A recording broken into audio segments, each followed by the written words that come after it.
ബിജുട്ടാ നമസ്കാരം. നമസ്കാരം. ആദ്യം തന്നെ എല്ലാ ന്യൂസ് ഇന്ത്യ മലയാളം പോയിന്റിന്റെ പ്രേക്ഷകർക്കും ഒരു പുതുവത്സരാശംസകൾ നേർന്നുകൊണ്ട് നമുക്ക് തുടങ്ങാം. ഒരുപാട് പേര് ചോദിച്ചിരുന്നു ഞാൻ എവിടെയായിരുന്നു എന്ന്. അതൊക്കെ ബിജുചേട്ടൻ നേരത്തെ തന്നെ പറഞ്ഞിരുന്നതാണ്. ഡിസംബർ മാസത്തിൽ കുറച്ച് ദിവസം ഞാൻ ഇല്ലായിരുന്നു. ഇനിയിപ്പോ ഒരിടത്തും പോകുന്നില്ല. എല്ലാ മഹാമഹവും കഴിഞ്ഞു. ഇനിയിപ്പോ ഞാൻ ഇവിടെ തന്നെ കാണും എന്നുള്ളതാണ്. എന്തായാലും ബിജുചേട്ടാ, പുതുവത്സരമാണ്. പുതുവത്സരത്തിൽ വാർത്തകൾക്കും പഞ്ഞമില്ല എന്നുള്ളതാണ്. പുടിന്റെ വീട് ആക്രമിച്ച വാർത്തയുണ്ട്, അസമിലെ കുടിയൊഴിപ്പിക്കൽ വാർത്തയുണ്ട്, ബംഗ്ലാദേശിലെ നല്ല വാർത്തകളുണ്ട്. പിന്നെ സൊഹറാൻ മംദാനി അമേരിക്കയിൽ ഇന്ന് മേയറായി ചുമതല ഏറ്റെടുക്കുകയാണ്. അപ്പോ കൊടികെട്ടിയ ഒരു വാർത്തയുണ്ട്. അമേരിക്കക്കാരെല്ലാം ചർച്ച ചെയ്യുകയാണ്. കാരണം ഈ അമേരിക്കയിൽ സൊഹറാൻ മംദാനി ഖുറാനിൽ തൊട്ടാണ് മേയറാകുന്നത്. ചരിത്രപരമാണ് ഒന്ന്. അത് പിന്നെ പോട്ടെന്ന് വയ്ക്കാം. അയാൾ മേയറാകുമ്പോൾ അവിടെ കൗൺസിലായിട്ട് അവിടെ നിയമിക്കുന്നത് 9/11 ഭീകരാക്രമണത്തിൽ പ്രതിഭാഗം അൽ ഖ്വയ്ദയുടെ വക്കീലായിട്ടുള്ള ഒരാളാണ് അത് അവിടെ നിയമിക്കുന്നത്. അമേരിക്കക്കാർ മുഴുവൻ തലയിൽ കൈവച്ചിരിക്കുകയാണ്. അങ്ങനെ ഒരു വാർത്തയുണ്ട്. ഇതിൽ നിന്നെല്ലാം സെലക്ട് ചെയ്ത് നമുക്കൊരു വാർത്ത ബംഗ്ലാദേശിന്റെ തന്നെ എടുക്കാം. കാരണം അത് കുറച്ച് പ്രാധാന്യമുള്ള ഒരു വാർത്തയാണ്. കാരണം ബംഗ്ലാദേശിലെ BNP പാർട്ടിയുടെ മുൻ പ്രധാനമന്ത്രിയും അവിടുത്തെ വലിയ നേതാവായിട്ടുള്ള ഖാലിദ് സിയ അവിടെ അന്തരിച്ചു. അന്തരിച്ചു കഴിഞ്ഞ ശേഷം അനുശോചനവുമായിട്ട് നമ്മുടെ ജയശങ്കർ അവിടെ എത്തിയിട്ടുണ്ടായിരുന്നു എന്നുള്ള റിപ്പോർട്ടുകളുണ്ട്. ധാക്കയിലാണ് ജയശങ്കർ എത്തിയത്. പ്രധാനമന്ത്രി മോദിയുടെ പ്രത്യേക കത്ത് താരിഖ് റഹ്മാന് കൈമാറിയിരിക്കുന്നു എന്നുള്ള റിപ്പോർട്ട് ലഭിച്ചിട്ടുണ്ട്. ആ കത്തിനകത്ത് എന്താണ് ഉള്ളത് എന്നുള്ളത് വളരെ അധികം ജിജ്ഞാസാപരമായിട്ട് നമ്മുടെ നാട്ടിലെ ജനങ്ങൾ നോക്കി കാണുന്നുണ്ട്. എന്താണ് നമ്മുടെ പ്രതിപക്ഷം അടക്കം നോക്കി കാണുന്നുണ്ട്. പിന്നെ പ്രതിപക്ഷത്തിന് കത്തിനകത്ത് എന്താണെന്ന് അറിഞ്ഞാലേ പ്രതികരിക്കാനായിട്ട് സാധിക്കുകയുള്ളൂ. അതുകൊണ്ട് അവർ ചൈനയുമായി ബന്ധപ്പെട്ട ഒരു പ്രസ്താവനയിൽ പ്രതികരിച്ചിട്ടുണ്ട്. കാരണം ചൈനയിലെ ഒരു നേതാവ് പറഞ്ഞിട്ടുണ്ട്, ഓപ്പറേഷൻ സിന്ദൂർ നിർത്തുന്നതിൽ ഞങ്ങൾ പങ്കുവഹിച്ചിട്ടുണ്ട് എന്ന് പറഞ്ഞിട്ടുണ്ട്. അപ്പോൾ ഇതിൽ മോദി പ്രതികരിക്കണം എന്ന് പറഞ്ഞ് അവർ അഡ്ജസ്റ്റ് ചെയ്യുന്നുണ്ട് ന്യൂ ഇയറിൽ. അങ്ങനെ മോദിയുടെ ഒരു പ്രതികരണം അവർ തേടിയിട്ടുണ്ട്. എനിക്ക് ചോദിക്കാനുള്ളത്, ചേട്ടാ, ഈ BNP പാർട്ടിയുടെ ഈ ഖാലിദ് സിയ എന്ന് പറയുമ്പോൾ കൊടികെട്ടിയ ഒരു വലിയ ഇന്ത്യ വിരുദ്ധത പറയുന്ന ഒരു സ്ത്രീയാണ്. അവർ ഷെയ്ഖ് ഹസീനയെ പോലെ അല്ല. അവർ തക്കം പാർത്തിരുന്ന് ഇന്ത്യയെ കുറിവെച്ച് ആക്രമിക്കാൻ ലക്ഷ്യമിട്ടുള്ള ഒരു നേതാവാണ് ഈ ഖാലിദ് സിയ എന്ന് പറയുന്നത്. ഈ ഖാലിദ് സിയയുടെ ഈ മരണാനന്തര ചടങ്ങുകൾക്ക് ഇന്ത്യ പോകേണ്ട ആവശ്യം എന്താണ്? എന്തായാലും വെറുതെ പോകില്ല എന്ന് എനിക്കത് എത്ര ആലോചിച്ചിട്ടും മനസ്സിലാവുന്നില്ല. ഒന്നാമത്തെ കാര്യം, പോകേണ്ട ആവശ്യം എന്താണ്? രണ്ടാമത്തെ കാര്യം, താരിഖ് റഹ്മാൻ എന്ന് പറയുന്നത് എനിക്ക് ഇപ്പോഴും ഓർമ്മയുണ്ട്. ഞാനും ബിജുചേട്ടനും ഈ ചാനലിലല്ല, വേറൊരു ചാനലിൽ നമ്മൾ ഇതേ പരിപാടി നടത്തിക്കൊണ്ടിരുന്നപ്പോ, ഈ ടോക്ക് ഷോ നടത്തിക്കൊണ്ടിരുന്നപ്പോ താരിഖ് റഹ്മാനെ തുറന്നു വിട്ടു യൂനിസ് വന്നതിന് ശേഷം എന്ന് വലിയൊരു വാർത്തയായിട്ട് ഒരു സബ്ജക്ട്, ഒരു ചർച്ചയെ തന്നെ എടുത്തു. കാരണം താരിഖ് റഹ്മാൻ എന്ന് പറഞ്ഞാൽ ഒരു ഭീകരവാദിയാണ്. അവനെ ജയിലിൽ അടച്ചിരിക്കുകയായിരുന്നു ഷെയ്ഖ് ഹസീന. അവനെ തുറന്ന് പുറത്തേക്ക് ഇറക്കി വിട്ടു. പോരാത്തതിന് ഇവനുമായി ചർച്ചകൾ ലണ്ടനിലോ ഫ്രാൻസിലോ ഒമാനിലോ അവിടെ വെച്ച് നടത്തി എന്നുള്ള റിപ്പോർട്ടുകളും ആ സമയത്ത് പുറത്തു വരുന്നു. അപ്പൊ നമ്മളെ സംബന്ധിച്ചിടത്തോളം ഇവനൊരു ഭീകരവാദിയായിട്ടാണ് നമ്മൾ ഇവനെ ചിത്രീകരിച്ചത്. അപ്പൊ അവനാണ് ഒരു കത്ത് കൊടുത്തിരിക്കുന്നത്, മോദിയുടെ കത്ത് എന്ന് പറഞ്ഞൊരു കത്ത് കൊടുത്തിരിക്കുന്നത്. എന്താണ് ഇതിന്റെ കോൺസെപ്റ്റ്, എന്താണ് നടക്കുന്നത് എന്ന് ഒരു പിടുത്തവും സത്യം പറഞ്ഞാൽ എനിക്ക് കിട്ടുന്നില്ല. യഥാർത്ഥത്തിൽ എന്താണ് ഇവിടെ നടക്കുന്നത്? ഈ ഖാലിദ് സിയയുടെ മരണാനന്തര ചടങ്ങിന് ഇദ്ദേഹം പോകുന്നു, താരിഖ് റഹ്മാന് കത്ത് കൊടുക്കുന്നു. അതിനിടയിൽ പാകിസ്ഥാന്റെ ഒരു പ്രതിനിധിക്ക് കൈ കൊടുക്കുന്നു. ആരാ? നമ്മുടെ ജയശങ്കർ. അങ്ങനെ ഒരു വാർത്ത കൂടെ പുറത്തു വന്നിട്ടുണ്ട്. അത് വാർത്തയായിട്ട് പുറത്തു വന്നതല്ല. ഈ പ്രതിരോധത്തിലായതാണോ യൂനസ് എന്നറിയില്ല. യൂനസ് ബംഗ്ലാദേശിൽ വെച്ച് പാകിസ്ഥാൻ പാർലമെന്റ് സ്പീക്കർ ജയശങ്കറിന് കൈ കൊടുക്കുന്ന ചിത്രം ഈ മുഹമ്മദ് യൂനസ് അയാളുടെ എക്സ് പ്ലാറ്റ്ഫോമിൽ പങ്കുവച്ചിട്ടുണ്ട്. Chief adviser of the government ആ പ്ലാറ്റ്ഫോമിൽ ഇയാൾ പങ്കുവച്ച ദൃശ്യങ്ങളടക്കം ഇപ്പൊ പുറത്തു വന്നിട്ടുണ്ട്. എന്താണ് നടക്കുന്നത് യഥാർത്ഥത്തിൽ? ഇന്ത്യ ഏത് റൂട്ടിലേക്കാണ് പോകുന്നത്? താങ്കൾക്ക് അത് വിശദീകരിച്ച് പറയാൻ സാധിക്കുമല്ലോ? ഇത് ബംഗ്ലാദേശിന്റെ ചരിത്രം പരിശോധിച്ചു കഴിഞ്ഞാൽ രണ്ട് സ്ത്രീകളായിരുന്നു ബംഗ്ലാദേശിന്റെ നാളിതുവരെയുള്ള ഭരണം മുൻപോട്ട് കൊണ്ടുപോയത്. ഒന്ന് ഷെയ്ഖ് ഹസീനയും മറ്റൊന്ന് ബീഗം ഖാലിദാസിയയുമായിരുന്നു. ബീഗം ഖാലിദാസിയ ഇന്ത്യയിൽ ജനിച്ച വളർന്ന ഒരു സ്ത്രീയാണ്. പിന്നീട് ഈ ബംഗ്ലാദേശ് വിഭജിക്കപ്പെട്ടപ്പോൾ അങ്ങോട്ടൊക്കെ പോവുകയും പിന്നീട് ധനുഷ് പറഞ്ഞതുപോലെ ഇന്ത്യ വിരുദ്ധതയിൽ കെട്ടിപ്പൊക്കിയ ഒരു രാഷ്ട്രീയമാണ് അവരുടേത്. വടക്കിഴക്കൻ സംസ്ഥാനങ്ങളിൽ വിപണന പ്രവർത്തനങ്ങളൊക്കെ നടത്തുന്നതിൽ ഒരു പ്രധാന പങ്ക് വഹിച്ചിട്ടുള്ള ഒരു സ്ത്രീയാണ്. അവരുടെ രാഷ്ട്രീയ പാർട്ടി അങ്ങനെയായിരുന്നു. അതിനുശേഷം നരസിംഹറാവുവിന്റെ കാലത്ത് അവർ ഇന്ത്യയിലെത്തി ചർച്ചകളും മറ്റുമൊക്കെ നടത്തുകയുണ്ടായി നദീജലം പങ്കിടുന്നതിന്. പക്ഷെ ഒപ്പിട്ടില്ല. എൻ്റെ ഓർമ്മ ശരിയാണെങ്കിൽ 91-ലായിരുന്നു അത്. 96-ലോ മറ്റോ ആണ് ഈ ഷെയ്ഖ് ഹസീനയുമായിട്ട് നമ്മൾ ആ കരാർ, ഗംഗാജല കരാർ ഒപ്പിട്ടു. ഷെയ്ഖ് ഹസീന വന്നതിന് ശേഷമാണ്. അപ്പൊ നമ്മളുമായിട്ട് തുടക്കം മുതലേ തന്നെ അതായത് ഇപ്പോഴത്തെ നമ്മുടെ ഈ ജമാഅത്തെ ഇസ്ലാമിയും യൂനസും ഒക്കെ എന്താണോ പറയുന്നത് അതിന്റെ ഒരു സോഫ്റ്റ് വേർഷൻ ആയിരുന്നു കാലിദാസിയ അവരുടെ അധികാരത്തിന് വേണ്ടി ഉപയോഗിച്ചുകൊണ്ടിരുന്നത് ഇന്ത്യ വിരുദ്ധത. ഇനി അവർക്ക് അതിനൊരു സ്കോപ്പില്ല. അവരുടെ മകനായ ഇപ്പോൾ ഈ പറയുന്ന താരിഖ് റഹ്മാൻ 17 വർഷമായിട്ട് ബ്രിട്ടനിലാണ്. അദ്ദേഹം എത്താറില്ല. ഒളിവ് ജീവിതമല്ല, പ്രവാസ ജീവിതമാണ്. അത് ഇവരുടെ എല്ലാ മക്കൾ അങ്ങനെ തന്നെ. ഹസീനയുടെ മകനും അങ്ങനെ തന്നെയാണ്. ഹസീന ഇപ്പൊ ഇന്ത്യയിലാണ് അഭയം തേടിയിരിക്കുന്നത്.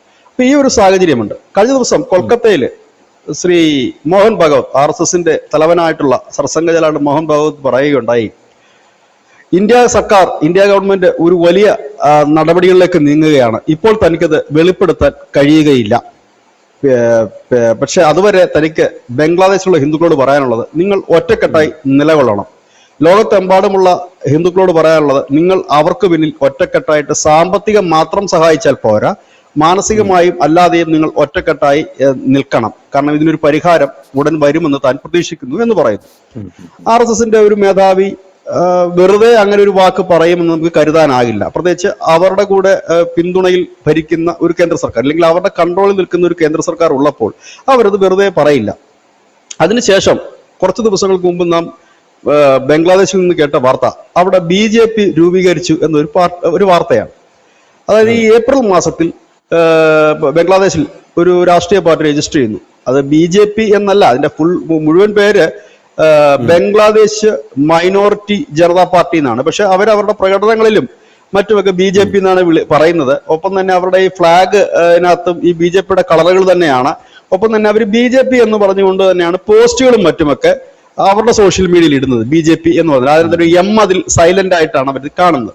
ഏതായാലും അങ്ങനെ ഒരു രാഷ്ട്രീയ പാർട്ടി വന്നു. സ്വാഭാവികമായി എല്ലാവരും ചോദിച്ച ചോദ്യം, എന്തിനാണ് ബംഗ്ലാദേശിൽ ഇങ്ങനെ ഒരു രാഷ്ട്രീയ പാർട്ടി, അതുകൊണ്ട് എന്തെങ്കിലും ഗുണമുണ്ടോ എന്നാണ് ചോദിച്ചത്. ശരിക്കും പറഞ്ഞാൽ ബംഗ്ലാദേശിന്റെ 45 നിയോജക മണ്ഡലങ്ങളിൽ 45 സീറ്റുകളിൽ, അതവിടെ ടോട്ടലുള്ള 300 സീറ്റുകളിൽ 45 സീറ്റുകളിൽ നിർണായക സ്വാധീനം ചെലുത്താൻ കഴിവുള്ള ഒരു വിഭാഗമാണ് ഹിന്ദു വിഭാഗം, ഹിന്ദു വോട്ടർമാർ. അവർ ഇത്തവണത്തെ തെരഞ്ഞെടുപ്പിൽ ഒറ്റക്കെട്ടായി നിൽക്കുക. അവർക്ക് 3ഓ 4ഓ ഇല്ലെങ്കിൽ അവർക്ക് എത്രയാണോ സീറ്റ് കിട്ടുന്നത്, ഒരു സീറ്റെങ്കിൽ ഒരു സീറ്റ്, ആ ഒരു സീറ്റ് ലഭിക്കുകയാണ് എങ്കിൽ ബംഗ്ലാദേശിന്റെ പാർലമെന്റിൽ ഈ ഹിന്ദുക്കൾ നേരിടുന്ന പീഡനങ്ങളെ കുറിച്ച് ലോകത്തിന്റെ മുമ്പിൽ അത് തുറന്നു പറയാൻ കഴിയും. ഒരു രാഷ്ട്രീയ മുഖമായിട്ട്, രാഷ്ട്രീയ ശബ്ദമായിട്ട് അത് മാറും. അതാണ് ഒരു ലക്ഷ്യം. കാരണം ബംഗ്ലാദേശിലെ ഹിന്ദുക്കൾക്ക് വേണ്ടിയിട്ട് ഇപ്പോൾ നമ്മൾ സംസാരിക്കുന്ന മുഴുവൻ ഇന്ത്യയിലും ഒപ്പം തന്നെ ഈ ലോകത്ത് എമ്പാടുമുള്ള ഹൈന്ദവ സംഘടനകൾ മാത്രമാണ്. ബംഗ്ലാദേശിന്റെ പ്രത്യേകിച്ച് വോയിസ് ഇല്ലാത്തതല്ല, പകരം ആ വോയിസ് പുറത്തേക്ക് വരുന്നില്ല എന്ന് മാത്രമേ ഉള്ളൂ. കാരണം അവിടുത്തെ മാധ്യമങ്ങളോ മറ്റൊന്നോ കൊടുക്കുന്നില്ല.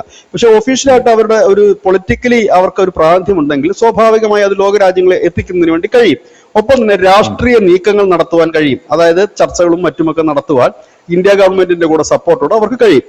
ഈ പാർട്ടി രൂപീകരിച്ചതിന് ശേഷം നമ്മൾ കേട്ടൊരു കാര്യം, ഈ BNP അതായത് ബീഗം കാലിദാസിയയുടെ അവരുടെ മകനാണിപ്പോൾ ഈ താരിഖ് റഹ്മാന്റെ പാർട്ടിയുമായി ഈ അലയൻസിന് വേണ്ടിയിട്ടുള്ള നീക്കം നടക്കുന്നുണ്ട്. ഒപ്പം തന്നെ വളരെ വിചിത്രമായ ഒരു വാർത്തയും കൂടി അതിനോടൊപ്പം കേൾക്കുന്നുണ്ട്. ജമാഅത്ത് ഇസ്ലാമി പിളരുന്നു ബംഗ്ലാദേശിൽ. അതിലെ ഒരു ചെറിയ പീസും ഈ പറയുന്നവരുമായിട്ട് ജോയിൻ ചെയ്യാൻ ആഗ്രഹിക്കുന്നു. അതാണ് ഞാൻ പറഞ്ഞത്, ഒരു വിചിത്രമായ ഒരു വാർത്തയാണ്. ഇന്ത്യയെ സംബന്ധിച്ച് ഇനി ബംഗ്ലാദേശിന്റെ വിഷയത്തിൽ കൈയും കെട്ടി മാറി നിൽക്കാൻ കഴിയില്ല. കാരണം ബംഗ്ലാദേശ് അസ്ഥിരപ്പെടുക എന്ന് പറഞ്ഞാൽ ബംഗ്ലാദേശിനേക്കാൾ കൂടുതൽ പ്രശ്നം സൃഷ്ടിക്കുന്നത് ഇന്ത്യയിലാണ്. കാരണം നമുക്ക് ഓൾറെഡി നമ്മുടെ അടുത്ത പാകിസ്ഥാൻ എന്ന് പറയുന്ന രാജ്യം അസ്ഥിരപ്പെട്ട് ഭീകരവാദികൾ കാട്ടിക്കൂട്ടുന്ന ആ ഒരു അനുഭവം നമുക്കുണ്ട്. അതിന്റെ കൂട്ടത്തിൽ തന്നെ അടുത്ത കൂട്ടരും കൂടെ ഇങ്ങനെ ആയിക്കഴിഞ്ഞാൽ നമുക്ക് വലിയ തലവേദന തന്നെ സൃഷ്ടിക്കും. അപ്പൊ ആ രാജ്യം നിലനിൽക്കേണ്ടതും സമാധാനപൂർവ്വമായി നിലനിൽക്കേണ്ടതും ഇന്ത്യയുടെ ഒരു ആവശ്യമാണ്. അതുകൊണ്ട് തന്നെയാണ് ഈ ബീഗം കാലിദാസിയ സുഖമില്ലാതെ കിടന്ന സമയത്ത് 1 മാസം 1.5 മാസം മുമ്പം കണ്ടാണത് നമ്മളത് വാർത്ത ചെയ്തിരുന്നു. ശ്രീമാൻ നരേന്ദ്രമോദി ഒരു ആശംസ സന്ദേശം അയച്ചിരുന്നു, താങ്കളുടെ അസുഖം പെട്ടെന്ന് ഭേദമാകട്ടെ എന്ന് പറഞ്ഞുകൊണ്ട്. അപ്പോൾ അന്ന് ബീഗം കാലിദാസിയ മറുപടി നൽകിയത്, താങ്കൾക്ക് എപ്പോൾ വേണമെങ്കിലും എന്നെ ഫോണിൽ കോണ്ടാക്ട് ചെയ്യാവുന്നതാണ്, താങ്കളെ ഈ ഒരു സന്ദേശത്തെ ഞാൻ ഒരുപാട് വിലമതിക്കുന്നു എന്ന് പറയുന്നു. എന്തുകൊണ്ടാണ് അവർ ആ നിലയിലേക്ക് എത്തിയത് എന്ന് ചോദിച്ചു കഴിഞ്ഞാൽ, ബംഗ്ലാദേശിന്റെ പൊളിറ്റിക്സ് ആകപ്പാടെ മാറിയിരിക്കുന്നു. ബീഗം കാലിദാസിയ ഉയർത്തി വന്നിരുന്ന മുദ്രാവാക്യങ്ങൾ കുറച്ചുകൂടി വീറോഡ് ഉപയോഗിച്ചുകൊണ്ടാണ് യൂനസും ഭീകരവാദികളും പിടിമുറുക്കിയിരിക്കുന്നത്. ഇന്നിപ്പോൾ യൂനസിന്റെ കയ്യിലോ ഇവരെ പിന്തുണച്ചവരുടെ കയ്യിലോ അല്ല ബംഗ്ലാദേശിന്റെ കാര്യങ്ങൾ നിൽക്കുന്നത്. അനവധി ഭീകര ഗ്രൂപ്പുകളിലേക്ക് കാര്യങ്ങൾ പോയിരിക്കുന്നു. ആ ഒരു സാഹചര്യത്തിൽ ബംഗ്ലാദേശിൽ അധികാരം പിടിക്കണമെങ്കിൽ മറ്റൊരു രാജ്യത്തിന്റെ സഹായം അനിവാര്യമാണ്. ഇപ്പോഴത്തെ സാഹചര്യത്തിൽ പാകിസ്ഥാന്റെയോ ചൈനയുടെയോ അമേരിക്കയുടെയോ സഹായം ബീഗം കാലിദാസയ്ക്ക് ലഭിക്കാൻ സാധ്യത വളരെ കുറവാണ്. കാരണം അവരിപ്പോൾ ബാക്ക് ചെയ്യുന്നത് മുഴുവൻ യൂനസിനെയും ജമാഅത്ത് ഇസ്ലാമി അടക്കമുള്ള സംഘടനകളെയാണ്. അപ്പൊ അതിനിടയ്ക്ക് ഇവരെ അവർ ബാക്ക് ചെയ്യാനുള്ള സാധ്യതകൾ കുറവ്. ഒന്ന്. രണ്ടാമത്തെ കാര്യം, ഇന്ത്യ പോലെ ബംഗ്ലാദേശുമായി ചേർന്ന് കിടക്കുന്ന ഒരു രാജ്യത്തിന്റെ പൊളിറ്റിക്കലി ആയാലും മറ്റ് സപ്പോർട്ടും ഇല്ലാതെ ഇനി അവിടെ തിരിച്ചു വരിക അവർക്ക് അസാധ്യമായ ഒരു കാര്യമാണ്. തിരിച്ചു വരിക എന്ന് പറയുന്നത് ഈ തെരഞ്ഞെടുപ്പിൽ അവർക്ക് ഒരു വ്യക്തമായ ഭൂരിപക്ഷം കിട്ടും എന്ന് പറയുന്നില്ല, കൂടുതൽ സീറ്റ് നേടും എന്ന് മാത്രമേ പറയുന്നുള്ളൂ. അപ്പോൾ ഇന്ത്യയെ പിണക്കിക്കൊണ്ട് മുൻപോട്ട് പോകാൻ കഴിയില്ല എന്ന് യൂനസും കഴിഞ്ഞ ദിവസം പറയുകയുണ്ടായി. അതിന്റെ ഭാഗമായിട്ട് യൂനസ് ഇന്ത്യയിലേക്ക് അവരുടെ ഒരു പ്രതിനിധി അയച്ചു. നമ്മുടെ പ്രധാനമന്ത്രിയല്ല, കേന്ദ്ര വിദേശകാര്യ മന്ത്രാലയവുമായിട്ട് അവർ ചർച്ച നടത്തി. കാരണം ബംഗ്ലാദേശിനെ സംബന്ധിച്ച് ഈ ഗീർവാണമൊക്കെ അടിച്ചു കഴിഞ്ഞാലും ഇന്ത്യയെ തള്ളിക്കളഞ്ഞവർക്ക് മുൻപോട്ട് പോകാൻ കഴിയില്ല. കാരണം അവരുടെ ട്രേഡിങ് നടക്കുന്നത്, അത് കരമാർഗമായാലും കടൽ മാർഗമായാലും വ്യോമമാർഗമായാലും ഒക്കെ അവരുടെ ട്രേഡിങ് നടക്കുന്നത് ഇന്ത്യയിലെ തുറമുഖങ്ങൾ വഴിയും വ്യോമത്താവളങ്ങൾ വഴിയുമാണ്. അത് കഴിഞ്ഞ് 1 വർഷമായി നമ്മൾ ബന്ദ് ചെയ്തിട്ടിരിക്കുകയാണ്. അവിടെ നമ്മൾ അതൊന്നും അനുവദിക്കുന്നില്ല. ഒന്നാമത്തെ ഒരു കാര്യം അതാണ്. അത് അവരുടെ വ്യാപാരികളിൽ വലിയ നഷ്ടം മാത്രമല്ല പ്രതിഷേധവും ഉണ്ടാക്കുന്ന ഒരു കാര്യമാണ്. അതോടൊപ്പം തന്നെ ഇന്ത്യയാണ് നിലവിൽ വൈദ്യുതിയും വെള്ളവും അരിയും മറ്റുമൊക്കെ കൊടുക്കുന്നത്. ഇപ്പോൾ ഇന്ത്യ വേണ്ടെന്ന് പറഞ്ഞാലും ഈ വസ്തുക്കളൊക്കെ മറ്റിടത്തുനിന്ന് ഇറക്കുമതി ചെയ്യുക എന്ന് പറഞ്ഞാൽ അത്ര എളുപ്പമുള്ള കാര്യമല്ല. ഈ വൈദ്യുതിയും വെള്ളവും ഒക്കെ നമുക്ക് കടയിൽ നിന്ന് വാങ്ങാൻ കിട്ടുന്ന കാര്യമല്ല, അത് അനസൂത് ഒഴുകുക തന്നെയാണ്. അപ്പൊ അത് മാത്രവുമല്ല, ഇപ്പോൾ ഈ അസ്ഥിരപ്പെട്ട് നിൽക്കുന്ന ഈ ബംഗ്ലാദേശിന്റെ രാഷ്ട്രീയത്തിൽ ഇന്ത്യ ഒരു ഡീപ് സ്റ്റേറ്റ് ആയിട്ട് പ്രവർത്തിക്കുന്നുണ്ടോ എന്നൊരു സംശയം ബംഗ്ലാദേശി മാധ്യമങ്ങളും ഒപ്പം തന്നെ ബംഗ്ലാദേശ് ഭരണകൂടവും ഒക്കെ വളരെ അധികം സംശയിക്കുന്നുണ്ട്. അതായത് ഇന്ത്യ ഒരു വലിയ മൂവ്മെന്റിലാണ് എന്ന് RSS മേധാവി പറയുന്നു. അതിന് പിന്നാലെ ഈ പാർട്ടി രൂപീകരിക്കപ്പെടുന്നു. അതിന് പിന്നാലെ ബീഗം കാലിദാസിയുടെ ശവസംസ്കാര ചടങ്ങുമായി ബന്ധപ്പെട്ട് S ജയശങ്കർ അവിടെ എത്തുന്നു. അവിടെ ഒരു ഷെയ്ക്ക് ഹാൻഡ് നടന്നു എന്ന് പറയുന്നതിന് വലിയ ഒഫീഷ്യലായിട്ടുള്ളത് കാണണ്ട. അത് സ്വാഭാവികമായി ഒരു മരണാന്തര ചടങ്ങിൽ പങ്കെടുത്ത അനുശോചന യോഗത്തിൽ നടന്നൊരു സംഭവമായി വേണമെങ്കിൽ നമുക്ക് അതിനെ കരുതാവുന്നതാണ്. രണ്ടാമത്തെ ഒരു പ്രധാനപ്പെട്ട കാര്യം വെച്ചാൽ അവിടുത്തെ പൊളിറ്റിക്സിലേക്ക് ഇന്ത്യ ഒരു വലിയ സ്വാധീനം ചെലുത്തുന്നു എന്ന് കഴിഞ്ഞ കുറെ ദിവസങ്ങളായി തന്നെ ഏവർക്കും മനസ്സിലാകുന്ന ഒരു കാര്യമാണ്. കാരണം ഇന്ത്യയെ സംബന്ധിച്ച് ബംഗ്ലാദേശ് പഴയതുപോലെ നിലനിൽക്കേണ്ടത് അനിവാര്യമായ ഒരു ഘടകമാണ്. അതുകൊണ്ട് തന്നെ അവിടെ ഇടപെടുന്ന ഒരു രീതിയിലുമാണ്. ഇപ്പൊ യൂനസിന് പഴയ വോയിസ് ഇല്ല. കാരണം യൂനസിനെ പിന്തുണച്ചുകൊണ്ടിരുന്ന ഹാദിയുടെ പാർട്ടി, ഇൻക്ലാബ് മഞ്ച് എന്ന് പറയുന്ന പാർട്ടി, ആ പാർട്ടി യൂനസിന് നേരെ തന്നെ തങ്ങളുടെ മിസൈലുകൾ തിരിച്ചുവിട്ടിരിക്കുന്നു.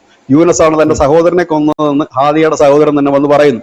ഇന്നലെ ഈ പറയുന്ന ഈ ഹാദിയുടെ ഘാതകനായ അല്ലെങ്കിൽ കൊലപ്പെടുത്തി എന്ന് പറയുന്ന ആൾ ഇന്ത്യയിലാണെന്നാണല്ലോ ഇത്രയും നാൾ പറഞ്ഞുകൊണ്ടിരുന്നത്. പക്ഷെ ഇപ്പൊ പുള്ളി ദുബായിലാണ്. ദുബായിൽ ഇരുന്നുകൊണ്ട് തന്നെ വീഡിയോ പ്ലാറ്റ്ഫോം വഴി സംസാരിക്കുന്നു. ഞാൻ ദുബായിലാണ്, ഞാൻ ആരെയും കൊന്നിട്ടൊന്നുമില്ല എന്ന് പറയുന്നു. ഇങ്ങനെ ഒരു സാഹചര്യത്തിൽ ഇനി ഇന്ത്യ വിരുദ്ധതയ്ക്ക് വലിയ രീതിയിലുള്ള ഒരു സ്കോപ്പ് അവിടെ ഇല്ല. അതുപോലെ തന്നെ ധനുഷ് പോകുന്നതിന് മുമ്പ് നമ്മൾ ചർച്ച ചെയ്തൊരു പ്രധാനപ്പെട്ട കാര്യമുണ്ട്. അവിടെയുള്ള ആക്ടിവിസ്റ്റുകളും മറ്റ് സാധാരണപ്പെട്ട ജനങ്ങളും പറയുന്നത് ഞങ്ങൾക്കാർക്കും ഇന്ത്യയോട് വിരോധമില്ല. അതായത് ബഹുഭൂരിപക്ഷം ജനത്തിനും ഇന്ത്യയോട് വിരോധമില്ല, ചില ഭീകരവാദ സംഘടനകൾ മാത്രമാണ്. ഇത് പാകിസ്ഥാൻ സെയിമാണ്. പാകിസ്ഥാനിലും ഇതേയാണ് അവസ്ഥ.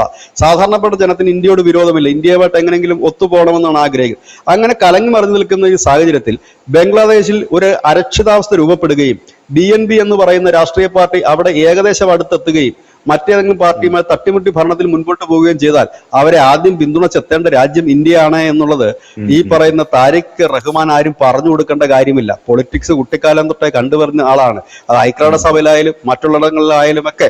കാരണം ഇവിടെ ഇന്ത്യ എന്ന് പറയുന്നത് ചെറിയ രാജ്യമല്ല. അത് യൂനസിന്റെ വായിൽ നിന്ന് തന്നെ കൃത്യമായി പറഞ്ഞു. യൂനസ് പറഞ്ഞത് ഞങ്ങളുടെ അയൽക്കാർ ചെറിയ ശക്തിയല്ല, ലോകത്തെ വൻ ശക്തികളിൽ ഒന്നാണ്, അവരുമായി ഏറ്റുമുട്ടാൻ ഞങ്ങൾ തയ്യാറല്ല എന്ന് യൂനസ് പറഞ്ഞു. ഇപ്പം നമുക്ക് കേൾക്കുന്ന വാർത്ത ഇന്ത്യ ലോകത്തെ 4ാമത്തെ സാമ്പത്തിക ശക്തിയായി വളർന്നിരിക്കുന്നു എന്നുള്ള ഒരു കാര്യം തന്നെയാണ്. അപ്പൊ അത്രയും നല്ലൊരു അയൽക്കാരനടുത്ത് കിടക്കാൻ 3ാമത്തെ സൈനിക ശക്തിയായിട്ടുണ്ട്.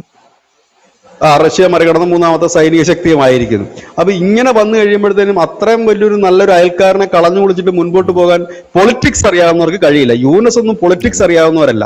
യൂനസിനെ ബാക്ക് ചെയ്യുന്ന ജമാഅത്ത് ഇസ്ലാമിക്കും പൊളിറ്റിക്സ് അറിയത്തില്ല. പക്ഷെ BNPയുടെ ലീഡറായ താരിഖ് അൻവറിന് കൃത്യമായ രാഷ്ട്രീയം അറിയാം. കാരണം ജനിച്ച് വീണത് തന്നെ രാഷ്ട്രീയത്തിലേക്കാണ്. അപ്പോൾ സ്വാഭാവികമായി തന്നെ രാഷ്ട്രീയം അറിയാം, മാറുന്ന ജിയോ പൊളിറ്റിക്സുകൾ നന്നായി മനസ്സിലാക്കാൻ അറിയാം. ഒരുപക്ഷെ ഇന്ത്യയോടുള്ള വിരോധം മനസ്സിലുണ്ടെങ്കിൽ തന്നെയും നല്ല രീതിയിൽ മുൻപോട്ട് പോകാനുള്ള ഒരു തയ്യാറെടുപ്പായിരിക്കും. ഏതായാലും ഇന്ത്യ അവിടെ പണി തുടങ്ങി എന്നുള്ള കാര്യത്തിൽ യാതൊരു ഡൗട്ടുമില്ല.